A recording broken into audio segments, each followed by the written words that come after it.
আজকের খুতবায় আমি নিজের উপর কঠিন এক দায়িত্ব অর্পণ করেছি। এমন একটি বিষয় নিয়ে কথা বলতে যাচ্ছি যা পরিষ্কারভাবে কিছু মানুষকে ক্ষুব্ধ করবে।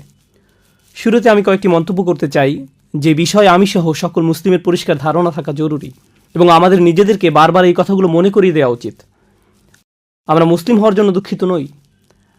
আল্লাহ তার বইতে যা কিছু অবতীর্ণ করেছেন আমরা তার কোনো কিছুর জন্যই ক্ষমা চাইব না, অথবা রাসূল সাল্লাল্লাহু আলাইহি সাল্লামের সুন্নায় যা নির্দেশনা রয়েছে তার জন্য ক্ষমা চাইব না। আমরা কারো কাছে ব্যাখ্যা করার জন্য দায়বদ্ধ নই। আমাদেরকে বিব্রত বা লজ্জিত হতে হবে না। তোমাদের ধর্মগ্রন্থে অমুক অমুক কথা বলা হয়েছে, কিভাবে তুমি এটা বিশ্বাস করতে পারো? তোমাদের নবী অমুক অমুক কথা বলেছেন, কিভাবে তুমি এটা বিশ্বাস করতে পারো? তুমি কিভাবে এর সাথে একমত হতে পারো? কিছু মানুষ আমাদেরকে সর্বদা এমন পজিশনে ফেলতে চাইবে। তখন আমাদের মনে হবে এর একটা জবাব দেওয়া দরকার। কোনো কোনো সময় আমরা উত্তর জানি না। মাঝে মাঝে আমরা আমাদের রাসূল সাল্লাল্লাহু আলাইহি সাল্লাম সম্পর্কে বিভিন্ন কথা শুনে থাকব, বা কোরআন থেকে বিভিন্ন উদ্ধৃতি তুলে এনে কেউ আপনাকে বলবে এই কথাগুলো তো খুবই বর্বর শোনায়, এই কথাগুলো হিংস্র শোনায়, এই কথাগুলো অমানবিক বা অন্যায্য শোনায়। কিভাবে তুমি এর সাথে একমত হতে পারো? তোমরা কি আসলে এমন জিনিস বিশ্বাস করো? তোমরা কি মনে করো এগুলো ঠিক আছে? প্রথমবার এমন কথা শুনলে আপনি হতচকিত হয়ে বলবেন, না, আমরা আসলে এর সাথে একমত নই। আপনি কিছুটা পেছনে সরে আসেন। তখন এটা বললে কোনো সমস্যা নেই যে আমি আসলে এই বিষয়টা ভালোভাবে বুঝি না। কিন্তু এভাবে বলা যাবে না যে কোরআন সুন্নায় যদি অমুক কথা আসলেই থেকে থাকে আমি এর সাথে একমত নই, কারণ আমরা দ্বিমত পোষণ করি না। এই বইয়ের সব কিছু, আল্লাহর অবতীর্ণ সব কিছু, আমরা যে শুধু সব কিছু বিশ্বাস করি তাই নয়।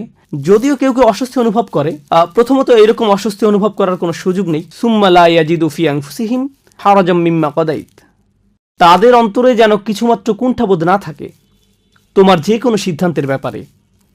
ইসলামের অনুসারী হিসেবে আমরা এমনই। এটাই আমাদেরকে মুসলিম বানায়। আমাদের যে শুধু অস্বস্তি থাকে না তাই নয়, বরং আমরা আল্লাহর নিকট আনন্দিত। তিনি যত কিছু অবতীর্ণ করেছেন তার সব কিছুর জন্য। এই বই আমাদের জন্য অস্বস্তির কারণ নয়, এই বই আমাদের জন্য আনন্দের উৎস। ফাবিযালিকা ফালিয়াফরাহু হুয়া খায়রুম মিম্মা ইয়াজমাউন, কোরআনের জন্য তার আনন্দিত হোক। কোরআনের প্রতিটি আয়াত এটা আমার ইমানের অংশ, আপনার ইমানের অংশ। কোরআনের প্রতিটি আয়াতের জন্য আমরা দারুণভাবে প্রফুল্ল হওয়া উচিত, যার পরাণে আনন্দিত। এই বইয়ে বিশ্বাস স্থাপন করার কারণে আমি গর্বিত। এর প্রতিটি আয়াতের উপর আমার আত্মবিশ্বাস রয়েছে। এটা একটা সমস্যা যখন আমি আর আপনি চিন্তা করতে শুরু করি আল্লাহ কোরআনে কিছু কথা বলেছেন, জানি আমাদের সতর্ক থাকা উচিত। আমি কিভাবে এটা অন্যদের কাছে ব্যাখ্যা করব? ভাই, কোনো অমুসলিম যদি প্রশ্ন করে আমি সমস্যায় পড়ে যাব। আমরা গর্তে লুকিয়ে যাই। বিষয়টা আমার আপনার জন্য খুবই লজ্জার যে আমরা জানি না আল্লাহর বইতে কি বলা আছে। আর যখন আমরা জানি না আল্লাহর বইতে কি বলা আছে তখন আমরা তার ব্যাখ্যা করার চেষ্টা করি না। সর্বপ্রথম এই বিষয়টি আমি আপনাদের দৃষ্টিগোচর করতে চেয়েছিলাম আজকের আলোচ্য বিষয়ে ঝাঁপিয়ে পড়ার পূর্বে। দ্বিতীয় যে বিষয়টির প্রতি আমি আপনাদের মনোযোগ আকর্ষণ করতে চাই, এই বইটি শুধু হেদায়েতের বই নয়, এটি স্বাভাবিক মানব প্রকৃতির বই বটে, ফিতরাতের বই। আল্লাহ এই বইটি মানবজাতির উপকারার্থে নাজিল করেছেন। মূলত এমনকি জিনেরাও এই কিতাব থেকে উপকৃত হতে পারে। আর তিনি যেহেতু এই বই অবতীর্ণ করেছেন, তিনি একেবারে ভালো করেই জানেন কার কাছে এই বই পাঠানো হচ্ছে, যাদেরকে তিনি নিজেই সৃষ্টি করেছেন। আলা ইয়ালামু মান খালাক, যিনি সৃষ্টি করেছেন তিনি কি জানেন না? আল্লাহ আমাকে আপনাকে কোনো নির্দেশনা দিবেন না আমরা আসলে কে তা জানার পূর্বে। আর আমরা নিজেদের সম্পর্কে যতটুকু জানি তিনি তার চেয়েও বেশি জানেন। জানেন, কেউ কোনো উপদেশ দিলে আপনি হয়তো বলে ওঠেন উনি যদি আমার অবস্থা ভালোভাবে জানতেন তাহলে হয়তো ভিন্ন রকম উপদেশ দিতেন। কখনো কখনো আপনার খুব ব্যস্ত সময়ে আপনার বস হয়তো কিছু করতে বলে, তখন মনে মনে ভাবেন এই মুহূর্তে আমার হাতে অন্য অনেক কাজ আছে, উনি সেগুলো সম্পর্কে জানেন না। যদি উনি আমার অবস্থা পুরোপুরি জেনে ইনস্ট্রাকশন দিতেন তাহলে হয়তো তার ইচ্ছের পরিবর্তন ঘটতো, তার সাথে আমার আপোষ করার একটা সুযোগ তৈরি হতো। কেউ জানে না আপনি কিসের মধ্য দিয়ে যাচ্ছেন, জীবন কিভাবে কাটছে, পরিস্থিতি কেমন যাচ্ছে, কেমন সামর্থ্য আছে আপনার। আল্লাহর চেয়ে ভালো কেউ জানে না। আর সে আল্লাহই আপনাকে আমাকে কোরআনের এই নির্দেশনাগুলো দান করছেন। সুতরাং তিনি যথাযথভাবেই জানেন তিনি কার সাথে কথা বলছেন এবং কি বলতে হবে। এই নির্দেশনাগুলো সমগ্র মানব জাতির জন্য যথাযথ এবং নিখুঁত। এটা আমার বিশ্বাসের অংশ। আমার এভাবে চিন্তা করা যে আল্লাহ এমন কিছু বলবেন যাতে আমার নিজের কোনো উপকার নেই, এমন চিন্তা আমার বিশ্বাসের বিপরীত। আল্লাহ কখনোই আমাকে আপনাকে কিছু করতে বলবেন না যদি না তাতে আমাদের জন্য উপকার থাকে।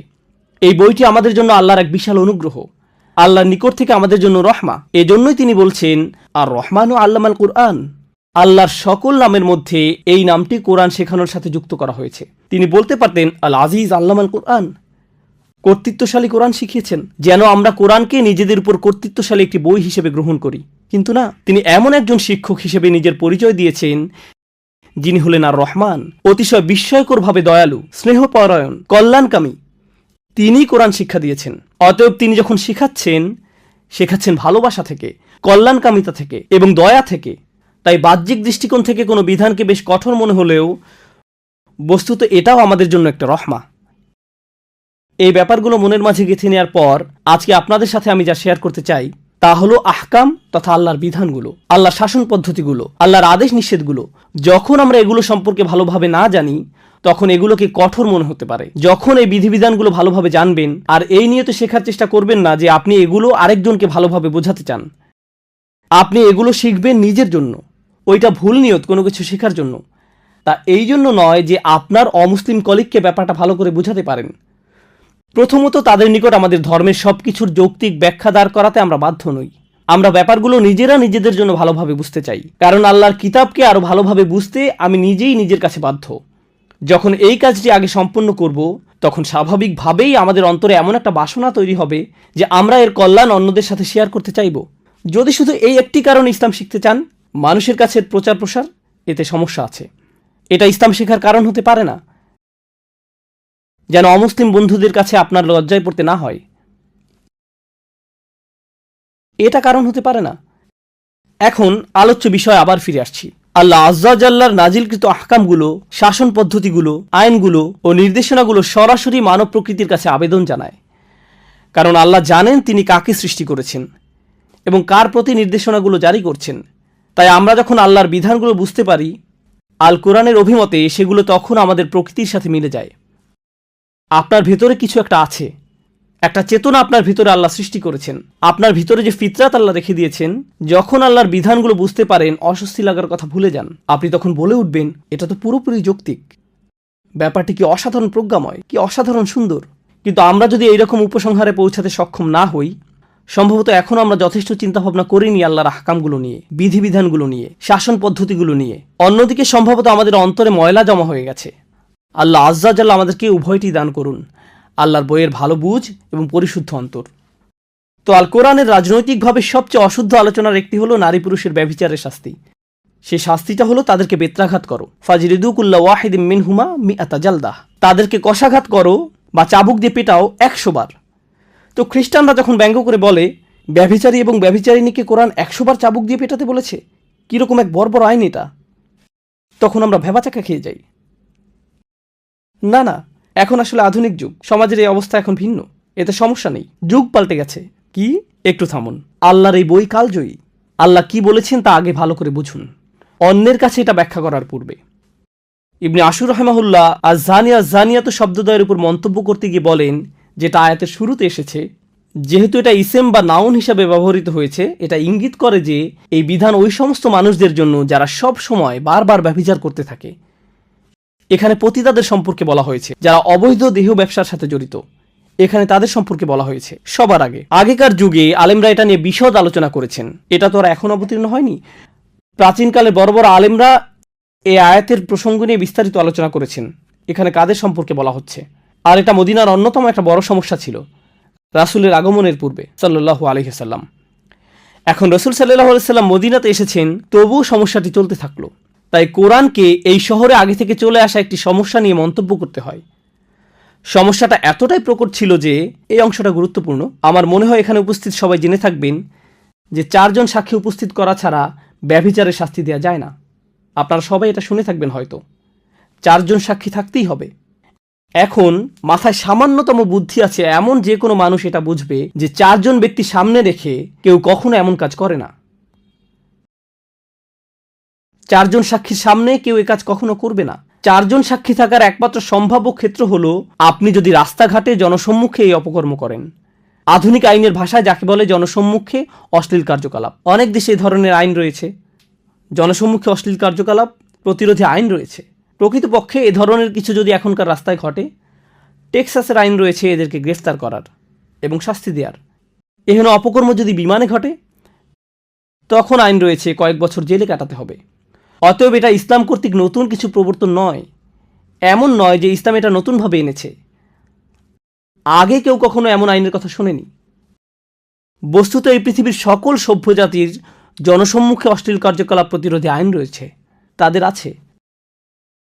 আর তাই কোরআনেরও আছে, কারণ কোরআন একটি নতুন সভ্যতার উন্মেষ ঘটাতে যাচ্ছে, ইমানদারদের নিয়ে একটি নবসভ্যতার জাগরণ ঘটাতে যাচ্ছে। আর জনসম্মুখে অশ্লীল কার্যকলাপ ছোট কোনো অপরাধ নয়, কারণ এমন অপকর্ম যদি সবার সামনে রাস্তাঘাটে ঘটতে থাকে, যেখানে 4 জন ব্যক্তি পাশ দিয়ে হেঁটে যাওয়ার সময় অনায়াসে দেখতে পায়, তখন বাচ্চারা পাশ দিয়ে হেঁটে যেতে পারে, নির্দোষ শিশু কিশোররা হেঁটে যেতে পারে, যারা জীবনে কখনো এমন চিত্রের মুখোমুখি হয়নি। আর এটা মানসিকভাবে তাদের চরম ক্ষতি সাধন করতে পারে, এমন একটি ভিত্তি নষ্ট করে দিবে পারিবারিক জীবন ব্যবস্থার, যেটা একেবারে মূলে অবস্থান। এটা মানুষের মাথা নষ্ট করে দিবে। এমন কিছু যা গোপন থাকার কথা, আপনি যদি তাকে সর্বসাধারণের সামনে উন্মুক্ত করে দেন, তখন এটা মানুষকে নষ্ট করে ফেলে, তাদের চিন্তাভাবনা দূষিত করে দেয়। চলুন কিছুটা পেছনে সরে এসে একটা বিষয় বোঝার চেষ্টা করি। আমরা এমন এক কঠিন সময় বাস করছি, জেনার জন্য 4 জন সাক্ষীর কথা ভুলে যান। আপনি এখন 4 মিলিয়ন সাক্ষীও জোগাড় করতে পারবেন, কারণ পর্নোগ্রাফি ইন্ডাস্ট্রি, নোংরামের ইন্ডাস্ট্রি ব্যভিচার বিক্রি করে, বিলিয়ন বিলিয়ন ডলারের ব্যবসা করে। ইন্টারনেট মার্কেটিয়াররা বাঁশের লাঠি থেকে শুরু করে তোয়ালে পর্যন্ত যে কোনো কিছু বিক্রি করতে পারে। জানেন সবচেয়ে সফল ইন্টারনেট প্রোডাক্ট কি? পর্নোগ্রাফি ইন্ডাস্ট্রির প্রোডাক্ট। ইন্টারনেট মার্কেটিংয়ে তারাই লিডার। যদি ইন্টারনেট মার্কেটিংয়ের কোনো সেমিনারে যোগ দেন, দেখবেন ইন্ডাস্ট্রিতে সবচেয়ে সফল ব্যক্তি, নিজের বিনিয়োগ থেকে যে সবচেয়ে বেশি উপার্জন করে, সে হলো ওই ব্যক্তি যে অনলাইনে জেনা ব্যভিচার বিক্রি করে। ওরাই একেবারে সবার আগে থাকে। তো ব্যাপারটা এখন সম্পূর্ণরূপে মানুষের চোখের সামনে। আর ব্যাপারটা যখন এতটাই জনসম্মুখে বর্তমান, কল্পনা করতে পারেন কি পরিমাণ ক্ষতি সাধন করে মানুষের মন মানসিকতায় যারা এগুলো দেখে, কি পরিমাণ ক্ষতি এটা ইতিমধ্যে করে ফেলেছে। কত লক্ষ কোটি শিশুরা মানসিকভাবে ক্ষতিগ্রস্ত হয়েছে, কত কিশোর কিশোরীর মন মানসিকতা নষ্ট করে দিয়েছে এই অসভ্যতা, কত শত বিবাহ ধ্বংস হয়ে যাচ্ছে এই নোংরা চিত্রগুলো জনসম্মুখে ভেসে বেড়ানোর কারণে। এই অসভ্য চিত্রগুলো চোখের সামনে না এসে পড়াটা এখন কতটা প্রায় অসম্ভব হয়ে দাঁড়িয়েছে, যত চেষ্টাই আপনি করেন না কেন। কারণ অগণিত অর্থ ব্যয় করা হচ্ছে এটা নিশ্চিত করার জন্য যে আপনি যেন এরকম কিছু একটা দেখতে বাধ্য হন। তাই কোরআন এসে বলেছে এটা খুবই সংকটজনক এক সমস্যা, যার রয়েছে খুবই ক্ষতিকর এবং ধ্বংসাত্মক প্রভাব। মানুষের বুদ্ধিতে জট পেকে যাবে, এগুলো তাদের চিন্তা ভাবনাগুলো গুলিয়ে ফেলবে, মাথা নষ্ট করে দিবে। তাদের দ্বারা এমন সব অপরাধ সংঘটিত হবে যা এমনকি বুঝেও আসবে না। মার্কিন যুক্তরাষ্ট্রে কি পরিমাণ জঘন্য অপরাধ সংঘটিত হয় শিশুদের বিরুদ্ধে, কি পরিমাণ যৌন নির্যাতনমূলক অপরাধ সংঘটিত হয়, প্রতি মিনিট পর পর পুলিশের কাছে কি পরিমাণ রিপোর্ট আসে। এমন ধরনের অপরাধ ঘটতে থাকে যখন আপনি বারবার এসব জঘন্য চিত্রের মুখোমুখি হন। এরপর এটা সমাজের স্বাভাবিক চিত্র হয়ে দাঁড়ায়। তাই কোরআন এগিয়ে এসে বলে, না, কেউ যদি জনসম্মুখে এমন নির্লজ্জ অপরাধ করে বসে, তখন তোমাদেরকে অবশ্যই তাকে শাস্তি দিতে হবে। চলুন এখন শাস্তি নিয়ে কথা বলি।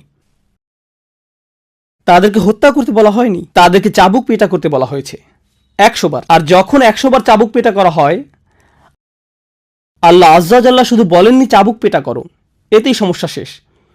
ইসলামী আইনবিদেরা, এই দিনের বড় বড় আলেমেরা, সাহাবারা সুদীর্ঘ আলাপ আলোচনা করতেন কিভাবে এই মানুষগুলোর সমস্যার সমাধান করা যায়। প্রসঙ্গত এই ধরনের মানুষদের শাস্তির কথা আল্লাহ শুধু কোরআনের এই এক জায়গায় বলেননি, সূরাতুন নূরের আগে আরও আয়াত এসেছে। সূরাতুন নূরের বেশ পূর্বে সূরাতুন নিসায় এসেছে, আল্লাযানি ইয়াতিয়ানিহা মিনকুম ফাআযুহুমা, আর তোমাদের মধ্যে থেকে যে 2 জন অপকর্ম করবে। কোন লোক ইসলাম গ্রহণ করলো সে সময়ের মদিনাতে, সে ইসলাম গ্রহণ করলো, বা কোনো মেয়ে ইসলাম গ্রহণ করলো, কিন্তু ইসলাম গ্রহণ করার পূর্বে তারা বয়ফ্রেন্ড গার্লফ্রেন্ড ছিল, তারা বিবাহ বন্ধনে আবদ্ধ ছিল না। বিয়ে ছাড়া যে এমন সম্পর্ক স্থাপন করা যাবে না তা তারা জানতো না, কারণ তারা মুসলিম ছিল না।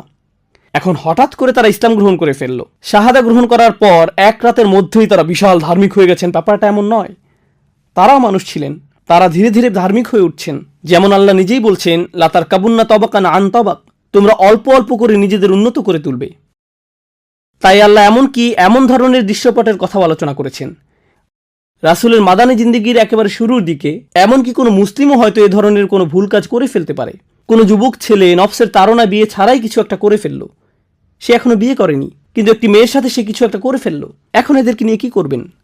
কোরআনের আয়াত অবতীর্ণ হলো, যা এই আয়াতগুলো দ্বারা মানসুখ হয়ে গেছে অনেক আলেমের অভিমতে। তাদের জন্য কোন ধরনের শাস্তি নির্ধারণ করা হয়েছিল? আল্লাযানি ইয়াতিয়ানিহা মিনকুম, আর তোমাদের মধ্যে থেকে যে 2 জন অপকর্ম করবে, ফাআযুহুমা, তাদেরকে শাস্তি প্রদান করো। কিভাবে শাস্তি দিতে হবে তা আল্লাহ বলেননি, তিনি শুধু বলেছেন তাদেরকে শাস্তি প্রদান করো। তো সাহাবারা এটা নিয়ে দীর্ঘ আলোচনায় লিপ্ত হতেন। ইবনে আব্বাস রাদিয়াল্লাহু তাআলা আনহু এবং কয়েকজন সাহাবা বলতেন, আল্লাহ হয়তো এখানে তাদেরকে বকাঝকা করার কথা বলছেন, তাদেরকে ডেকে এনে ধমক দিয়ে বলো কিভাবে তোমরা এমন কাজ করতে পারলে। অন্য কেউ বলতেন, আমাদের উচিত একটি লাঠি দিয়ে তাদের পায়ের নিম্নাংশে পেটানো 10 বারের মতো। তখন এটাই হবে তাদেরকে কষ্ট দেওয়া। তাদেরকে চাবুক পেটা বা কাটা ছেঁড়ার কথা কেউ কখনো চিন্তাই করেনি। উল্টো করে ঝুলিয়ে রাখা বা পাথর মারার কথাও কেউ চিন্তা করেনি। না না না, তখন এই ধরনের কোনো বিধান আসেনি। তারা যুবক বয়সের তাড়নায় একটি ভুল করে ফেলেছে। ব্যাপারটাকে সহজভাবে গ্রহণ করুন। তারা মাত্র কিছুদিন হলো ইসলাম গ্রহণ করেছে, ভুল কাজটা ঘটে গেছে, ঠিক আছে, তাদেরকে তিরস্কার করতে হবে। প্রসঙ্গত এটা কোরআনেরই বিধান, ফা ইন তাবা ওয়া আসলাহা ফা আরিদু আনহুমা। অতঃপর যদি তারা তওবা করে এবং বলে যে আমরা আর কখনো এমন কাজ করব না, বা যদি তাদের বিয়ে হয়ে যায় তবে তাদেরকে ছেড়ে দাও। এটা নিয়ে আর বাড়াবাড়ি করতে যেও না। ফা আরিদু আনহুমা, তাদেরকে উপেক্ষা করো, তাদের ব্যাপারে নিবৃত্ত হও। ইন্নাল্লাহা কানা তাওয়াবার রহিমা, নিশ্চয়ই আল্লাহ অতিশয় তওবা কবুলকারী, পরম দয়ালু। তাদেরকে স্বাভাবিক জীবনযাপন করতে আর বাধা দিও না। তারা বড় একটি ভুল করেছে, কিন্তু এখন তাদেরকে অন্য সবার মতো স্বাভাবিকভাবে চলতে দাও। তাদেরকে আর অপমানিত করো না। যা করার তা ইতিমধ্যে করেছো। পরবর্তীতে যখন শাস্তির আয়াত অবতীর্ণ হয়, এমনকি তখনও 4 জন সাক্ষীর প্রয়োজন ছিল, তো পরবর্তীতে আরও কঠোর বিধান অবতীর্ণ হয়। যদি এর পরেও কিছু ঘটে, চাবুক পেটা করতে হবে, কষাঘাত করতে হবে। কিভাবে তা করা হবে? হয়তো ভাবছেন চামড়ার তৈরি বিশাল এক চাবুক নিয়ে খটাস খটাস আঘাত করা হবে, ফলে মানুষটার পিঠ থেকে চামড়া ছিঁড়ে রক্ত বের হবে। এরকম কষাঘাত চলবে 100 বার। 10 বারের মাথায় হয়তো লোকটা মরেই যাবে। না না না, একটু থামুন। ইসলামী আইনবিদগণ এটা নিয়ে ব্যাপক আলোচনা করেছেন। তারা বলেছেন অতি গরম কোনো দিনে চাবুক মারা যাবে না, বা অতি শীতের দিনেও নয়, কারণ চামড়া তখন বেশি স্পর্শকাতর থাকে। রোদের মধ্যে দাঁড় করিয়েও নয়, কারণ আল্লাহ তাদেরকে এমন শাস্তি দেওয়ার ইচ্ছা করেননি। যে ব্যক্তি চাবুক পেটা করবে তার বগল যেন দৃষ্টিগোচর না হয়, সে যেন এভাবে পূর্ণ শক্তিতে না পেটায়। কারণ আমরা মনে করি শাস্তি যেহেতু দিতে হবে, তাই বিশাল দেহের অধিকারী মানবরূপী কোনো দানবকে নিয়ে আসতে হবে, সে কঠোরভাবে পেটাতে পারবে। না না, মূল উদ্দেশ্য এটা নয়। বস্তুত এ শাস্তি অনেকটাই আনুষ্ঠানিকতা মাত্র। ইসলামের ইতিহাসে এ শাস্তি বাস্তবায়িত হয়েছিল মাত্র, প্রসঙ্গত ইসলাম মহাদেশের পর মহাদেশ জুড়ে ছড়িয়ে পড়েছিল। আপনারা জানেন সেটা। গত 1400-1500 বছর যাবৎ কোটি কোটি মানুষ ইসলামের ছায়াতলে আশ্রয় গ্রহণ করেছিল। গোটা সময়টা জুড়ে সম্ভবত 3-4 বারের এমন ঘটনা ঘটার রেকর্ড পাওয়া যায়। আর শাস্তি কার্যকর করার মতো একটা উপলক্ষও তৈরি হয়নি। এটা ইসলামের ইতিহাস, মহাদেশের পর মহাদেশ জুড়ে। কিন্তু যদি কখনো শাস্তি দেওয়ার মতো উপলক্ষ তৈরি হয়, মনে রেখো চাবুক মারার সময় বগল যেন দৃষ্টিগোচর না হয়। শরীরের কোনো জায়গায় আঘাত করলে যদি তা প্রাণঘাতী হয়ে যাবার সম্ভাবনা দেখা দেয়, সেখানে আঘাত করো না। যদি আঘাতের ফলে শরীরের কোনো অংশ ফেটে যায়, দ্বিতীয়বার সেখানে আঘাত করো না। মুখে আঘাত করো না, স্পর্শকাতর কোনো স্থানে আঘাত করো না। এভাবে পুঙ্খানুপুঙ্খ নির্দেশ দেয়া হয়েছে। কিন্তু এটা আসলে আমার খুতবার মূল বিষয়বস্তু নয়। এই শাস্তি ব্যাখ্যা করার জন্য আজকের খুতবার অবতারণা করা হয়নি। ব্যাপারটা হলো, আল্লাহ সিদ্ধান্ত নিয়েছেন জনসম্মুখে অশ্লীল কার্যকলাপ বড় ধরনের অপরাধ, কারণ এটা সমাজ নষ্ট করে ফেলে, তাই এর জন্য শাস্তি দিতে হবে। এখানে মূলনীতি হলো, বিভিন্ন ধরনের পাপ রয়েছে, কিন্তু আপনি যদি এমন ধরনের পাপে নিমজ্জিত হন যা সমাজ নষ্ট করে ফেলে, তাহলে এই দুনিয়াতেই আপনাকে এর জন্য শাস্তি পেতে হবে। আপনি এমন অনেক পাপ করি যা শুধু আমাদের নিজেদের ক্ষতি করে। এতে শুধু আমরা ব্যক্তিগতভাবে ক্ষতিগ্রস্ত হই, আর এর জন্য কিয়ামতের দিন আমাদেরকে আল্লাহর নিকট জবাব দিতে হবে। আমাদের সেজন্য এই পৃথিবীতে শাস্তি দেওয়া হয় না।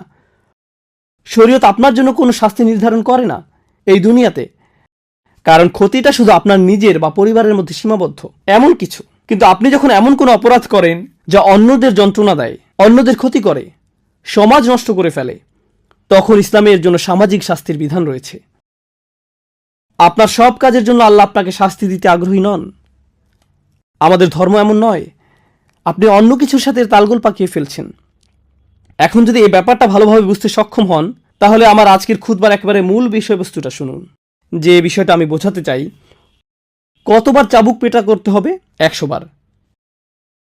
এরপর আল্লাহ আরেকটি অপরাধের কথা উল্লেখ করেন, যা প্রায় জেনার মতোই জঘন্য, প্রায় জেনার মতোই খারাপ, কারণ সে অপরাধের জন্য 80 বার চাবুক পেটা খেতে হবে। 80 বার। ব্যবহারিক দৃষ্টিকোণ থেকে বলতে গেলে কাউকে যদি 100 বার কষাঘাত করা হয় এবং অন্য একজনকে 80 বার, এর মাঝে আসলে তেমন কোনো পার্থক্য নেই। উভয় ক্ষেত্রেই ব্যাপারটা অপমানজনক, উভয় ক্ষেত্রেই বিব্রতকর। প্রসঙ্গত, আমি পূর্বের আয়াতের শেষাংশে উল্লেখ করিনি, যখন চাবুক পেটা করা হচ্ছে আল্লাহ বলেন ওয়ালিয়াশহাদ আযাবাহুমা তাইফাতুম মিনাল মুমিনিন, সবার আগে ওয়ালা তাখুযুকুম বিহিমা রাফাতুম ফি দীনিল্লাহ, আল্লাহর আইন কার্যকর করার ব্যাপারে তাদের প্রতি দয়া মায়া তোমাদেরকে যেন প্রভাবিত না করে। অন্য কথায়, এমনকি যে ব্যক্তি শাস্তি কার্যকর করে তারও খারাপ লাগে এবং বলে আমি এটা করতে চাই না। আর আল্লাহ বলছেন আমি জানি তুমি এটা করতে চাও না, কিন্তু তবু তোমাকে এটা করতে হবে।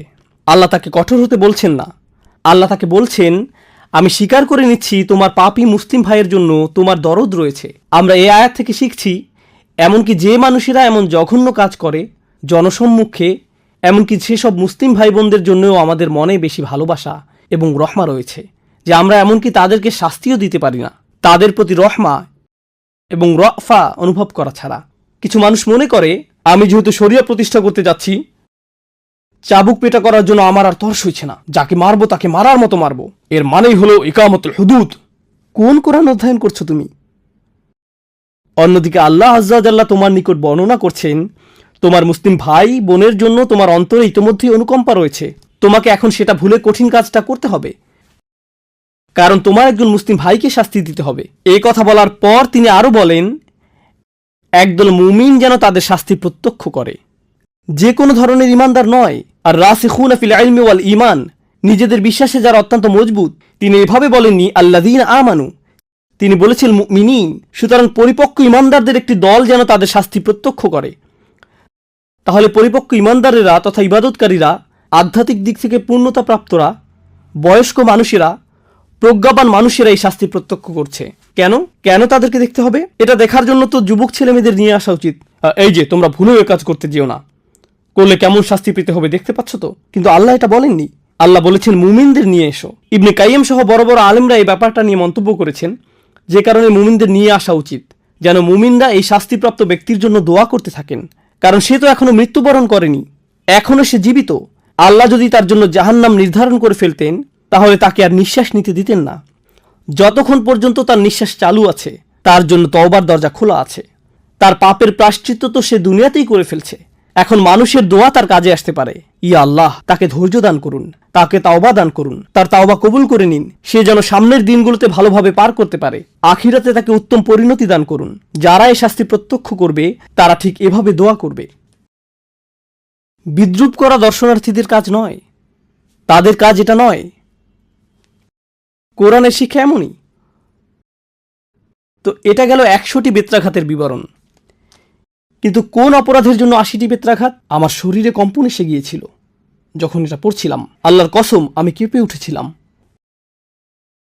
ওয়াল্লাযীনা ইয়ারমুনাল মুহসানাত, যারা, আমি প্রথমে একটু খারাপভাবে অনুবাদ করছি, যারা ভদ্র মেয়েদের বিরুদ্ধে অপবাদ দেয়, যারা ভালো মেয়েদের প্রতি মিথ্যা অপবাদ আরোপ করে।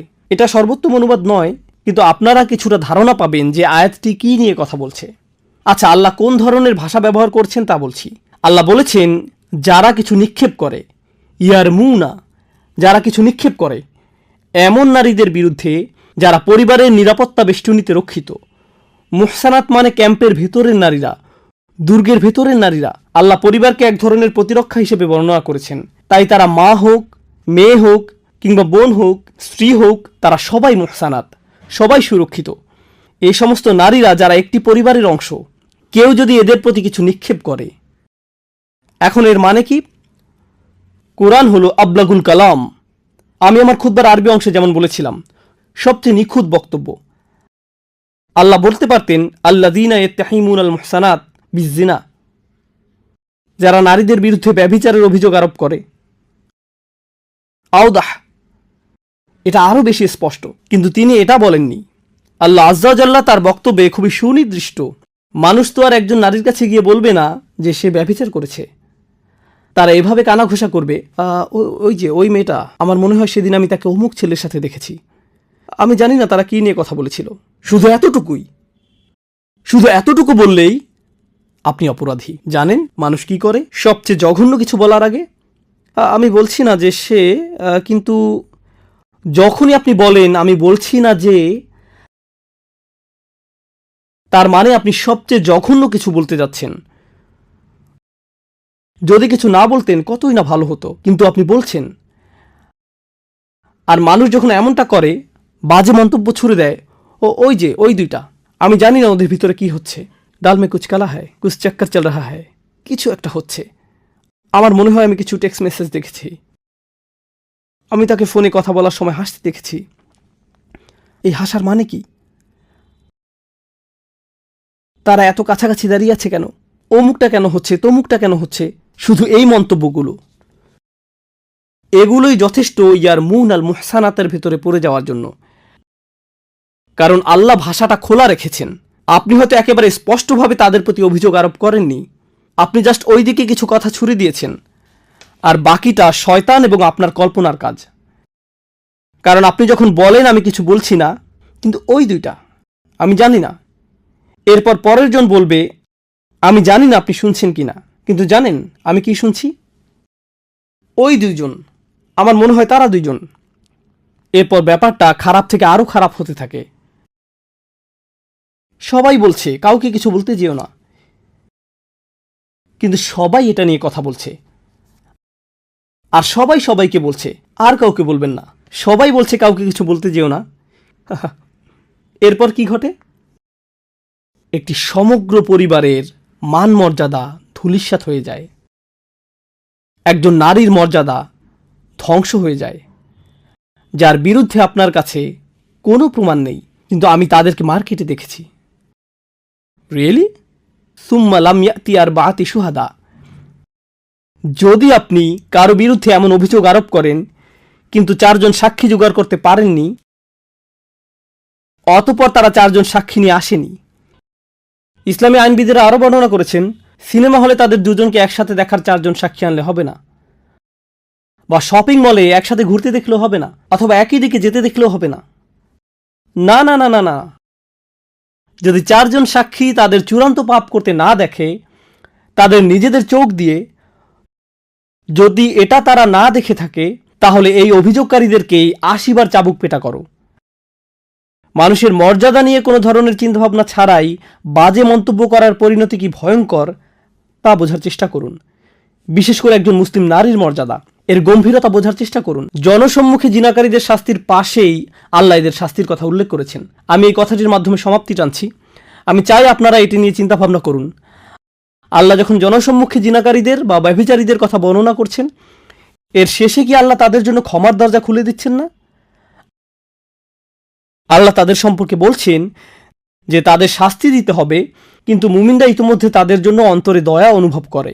মুমিনদের একটি দল যেন এটা পর্যবেক্ষণ করে এবং তাদের জন্য দোয়া করতে পারে, এটা এখানে ইঙ্গিত।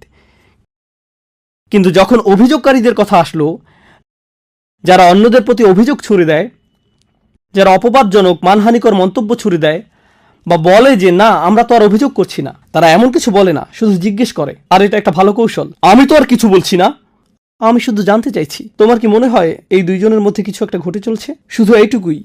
প্রশ্ন করাটাও ছুড়ে দেওয়ার পর্যায়ে পড়ে যায় যখন শুধু এতটুকুন করেন। আল্লাহ এই মানুষদের সম্পর্কে কি বলেছেন?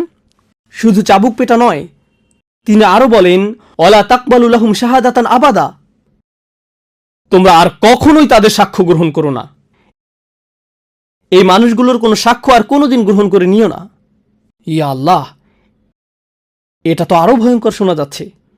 এটাই শেষ নয়, তদুপরি ওয়া উলাইকা হুমুল ফাসিকুন, আর এরাই হলো চূড়ান্ত নীতিভ্রষ্ট। আল্লাহ এ কথা এমনকি ব্যভিচারীদের সম্পর্কেও বলেননি, তিনি তাদের সম্পর্কে বলেননি, কিন্তু এদের সম্পর্কে বলেছেন ওয়া উলাইকা হুমুল ফাসিকুন। প্রশ্ন হলো কেন এদের চাবুক পেটা করা হচ্ছে? এটাই খুতবার শেষ কথা। কেন এদের চাবুক পেটা করা হচ্ছে? কারণ আপনি যখন এরকম মন্তব্য ছুড়ে দেন, আপনিও সমাজ নষ্ট করছেন। মনে আছে আমি যে বলেছিলাম আল্লাহ এই দুনিয়াতে শুধু এমন অপরাধের শাস্তি প্রদান করেন যা সমাজ নষ্ট করে ফেলে, যা অন্যদের ক্ষতি সাধন করে। আপনি যখন একজন মুসলিমের সম্মান নষ্ট করেন, মুসলিম পুরুষের বা মুসলিম নারীর, আপনি যখন তাদের মর্যাদা হানি করেন, এটা এই পৃথিবীতেই একটা শাস্তিযোগ্য অপরাধ, শুধু আখিরাতে নয়। খুবই সিরিয়াস একটা ব্যাপার। ইজ্জত, ইকরাম, আভিজাত্য, একজন মুসলিমের মান সম্মান আল্লাহর নিকট খুবই বড় একটা বিষয়। আল্লাহ এটাকে সুনির্দিষ্ট করে আলাদাভাবে উল্লেখ করেছেন। তিনি বলেন, ওয়ালিল্লাহিল ইজ্জাতু ওয়ালি রাসূলিহি ওয়াল মুমিনিন। সকল মর্যাদা তো আল্লাহর, তার রাসূলের ও মুমিনদের। আল্লাহ মুসলমানদের এটা দান করেছেন। আপনি আমি এটা কেড়ে নিতে পারবো না যা আল্লাহ দান করেছেন। এটা এমন কিছু যা আল্লাহ দান করেছেন, আমাদেরকে এটা রক্ষা করতে হবে। আমরা আমাদের জিহ্বা দিয়ে সবচেয়ে ধ্বংসাত্মক কিছু করে ফেলতে পারি। যখন সন্দেহ তৈরি হয়, তখন শুধু আল্লাহর এই কথাগুলো স্মরণ রাখুন, ইজতানিবু কাসীরাম মিনাজ যন্নি ইন্না বা'দাজ যন্নি ইসমুন। তোমরা অধিক অনুমান করা থেকে দূরে থাকো, নিশ্চয়ই কোনো কোনো অনুমান তো পাপ। কোনো কোনো অনুমান খুব ভয়াবহ পাপে পরিণত হতে পারে। ধারণা করা থেকে দূরে থাকো। মানুষকে সন্দেহের ক্ষেত্রে সুবিধা দান করুন। আপনি ওই দুজনকে চিনেন না, তারা পরস্পরের হাত ধরে আছে এবং ওই দিকে হেঁটে যাচ্ছে। ওহ, নিশ্চয়ই তারা বিবাহিত, অথবা হয়তো তারা ভাই বোন। না না, আমার তো মনে হয় না। থামুন, বাদ দিন, অন্যদিকে চলে যান, ইস্তিগফার করুন। এখানে আপনার মাথা ঘামানোর দরকার নেই। একজন ব্যক্তির উপর ইসলামের সৌন্দর্যের একটি দিক হলো তার সাথে সম্পর্কিত নয় এমন কাজ সে বর্জন করে চলে। এখানে আপনার হস্তক্ষেপ করার দরকার নেই। এটা নিয়ে কথা বলবেন না।